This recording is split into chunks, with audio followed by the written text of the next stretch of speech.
আলহামদুলিল্লাহ আল্লাহর রহমতে বর্তমানে ওনার ক্যান্সার মার্কার টেস্টগুলো সম্পূর্ণরূপে নেগেটিভ। মানে ওনার শরীরে বর্তমানে কোনো প্রকার ক্যান্সার নাই এবং উনি ব্লাডও আলহামদুলিল্লাহ আগের থেকে অনেক ভালো আছে।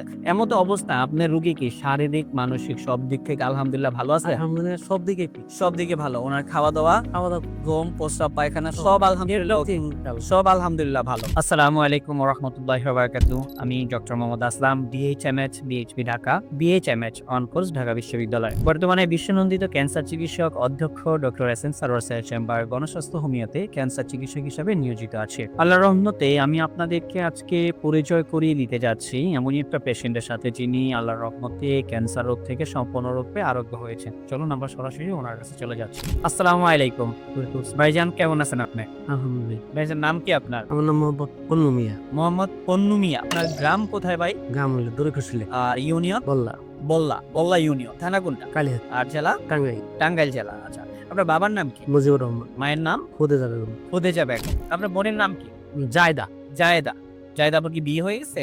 বিয়ে হয়েছে। আপনার স্বামীর নাম জানেন? স্বামীর নাম খসরু মিয়া। খসরু মিয়া। আপনাদের এলাকাতেই বিয়ে হয়েছে না? আমার ফুফাতো ভাইয়ের সাথে বিয়ে। ফুফাতো ভাইয়ের সাথে। তার মানে আপনাদের খোঁজ করলেই ওনাকেও পাওয়া যাবে। হে সমস্যা নাই পাশাপাশি। আচ্ছা। ওনার কি সমস্যা ছিল ভাই সর্বপ্রথম? সমস্যা ওনার হলো হঠাৎ করে পেটে ব্যথা হয় এবং কি পেশাবের সাথে ব্লাড আসে। প্লাস প্রস্রাবের সাথে ব্লাড। ব্লাড আসে, তখন আমরা সদর হাসপাতালে নিয়ে যাই। ওইখান থেকে তারা পরীক্ষা করে বলে যে এনার এই কিডনিতে টিউমার আছে। তো আমরা তখন উন্নত চিকিৎসার জন্য আমরা মির্জাপুর কুমেদানি হাসপাতালে নিয়ে আসি। কুমুদিনী হসপিটালে। হ্যাঁ, মির্জাপুর কুমেদানি হাসপাতালে নিয়ে আসার পরে ওনারা পরীক্ষা নিরীক্ষা করে বললো যে টিউমারে ওটা অপারেশন করতে গেলে একটা কিডনি ওনার ফেলে দিতে হবে। তখন আমরা অপারেশন করাইলাম আর কি। অপারেশন করানোর পরে তারপরে ওটারে বায়োপসি করবার নিয়ে দিল, যে এটার মধ্যে দেখা যায় যে ভাইরাস আছে কিনা বা ক্যান্সারের জীবাণু আছে কিনা। তো ঢাকাতে পাঠাইলো। ওখান থেকে ওইটা রিপোর্ট গেল যে ওনার ক্যান্সার আছে। পরে ওই বললো যে আমাদের এখানে এটার চিকিৎসা মানে এটার ধাপটা ছিল ফুর করে মানে এবার লাস্ট টেস্ট ছিল।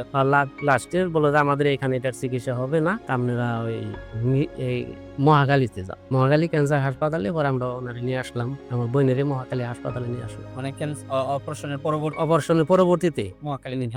পরে ওখান থেকে ওনারা মেডিসিন লিখলো। তা আমি বললাম যে মেডিসিন লিখতেছেন মাইসের না থেরাপি দেয়, এরকম শুনি যে ক্যান্সারের রোগীকে থেরাপি দেয়। তা আমাদের থেরাপি দিবেন না? বললো যে না, থেরাপি চলবো না, এটা যে ব্যয়বহুল থেরাপি এটা আপনারা দিতে পারবেন না। কিরকম ভাই বল যে একটা থেরাপিতে 2 লক্ষ 2.5 লক্ষ টাকা খরচ করবো, কমপক্ষে 20টা দিতে হইব। তখন আমরা তো বললাম যে না, এই ব্যয়বহুল চিকিৎসা তো আমরা দিতে পারবো। তারপরে থেকে মেডিসিন লেখা দেয়, মেডিসিন আমরা স্টার্ট করি। মেডিসিন খাওয়ার পরে 1 মাস খাওয়ার পরে রোগীর কোনো উন্নতি হয় না। যে ওটা মেডিসিন খাইলে পারা মানে কোনো খানা দানাই করতে পারে না, মুখটা মানে একবারে জ্বলে যায়। ওটা তো বললো যে এই ট্যাবলেটটাই থেরাপি, যে ক্যাপসুলটা মানে ওরাল কেমন যেটাকে আমরা বলি খাওয়ার মাধ্যমে। এটা তো ওটা খাইলে ওরা পানিটাও খাইতে পারে। রোগীর হালাত খুব খারাপ। এর মধ্যে আপনাদের এই গণস্বাস্থ্য হোমিওর একটা ভিডিও আপনি পাইছেন আর কি। আচ্ছা। পাওয়ার পরে আমি যোগাযোগ করি, পরে এখানে আসি। তো আল্লাহর রহমতে আপনি এই যে চিকিৎসা করলেন, আমরা কত মাস পরে আপনাকে পরীক্ষা দিয়েছিলাম? 4 মাস পরে। 4 মাস পরে আমরা আপনাকে পরীক্ষা দিয়েছিলাম। 4 মাস পরে পরীক্ষার রিপোর্ট গুলো কি আসছিল? 4 মাস পরে পরীক্ষার রিপোর্ট তো ভালো আসছে। এটা ছাড়া আমরা এই ক্যান্সারটাকে আরো কঠিনভাবে আইডেন্টিফাই যে আদৌ অন্য কোথাও কি আছে কিনা সেটা দেখার জন্য আমরা ক্যান্সারের যে মার্কারগুলো আছে সেই মার্কার টেস্টগুলো আমরা এখানে করেছিলাম। আলহামদুলিল্লাহ আল্লাহর রহমতে বর্তমানে ওনার ক্যান্সার মার্কার টেস্টগুলো সম্পূর্ণরূপে নেগেটিভ। মানে ওনার শরীরে বর্তমানে কোনো প্রকার ক্যান্সার নাই এবং উনি ব্লাডও আলহামদুলিল্লাহ আগের থেকে অনেক ভালো আছে। এমতো অবস্থায় আপনার রোগী কি শারীরিক, মানসিক সব দিক থেকে আলহামদুলিল্লাহ ভালো আছে? আলহামদুলিল্লাহ সব দিকে ঠিক। সব দিকে ভালো। ওনার খাওয়া-দাওয়া, ঘুম, প্রস্রাব, পায়খানা সব আলহামদুলিল্লাহ ভালো। আচ্ছা, আপনি যে আমাদের এখান থেকে চিকিৎসা করে আল্লাহর রহমতে ভালো হয়েছেন, এই বিষয়ে জাতির কাছে কি বলতে চান যদি কিছু বলেন? জাতির কাছে বলতে চাই, এলোপ্যাথি চিকিৎসা করে যে ব্যয়বহুল, তারপরেও নিশ্চিত মৃত্যু আমাদের ওইখানে আরো ঘটছে। যার কারণে আমার বোন, আমি মৃত্যু যাই নাই, যে বোন বাদী মারাই যাব, একটা ট্রিটমেন্ট আমি দেয়া দেখি। মানে লাস্ট কি হয় কি আল্লাহ কি করে?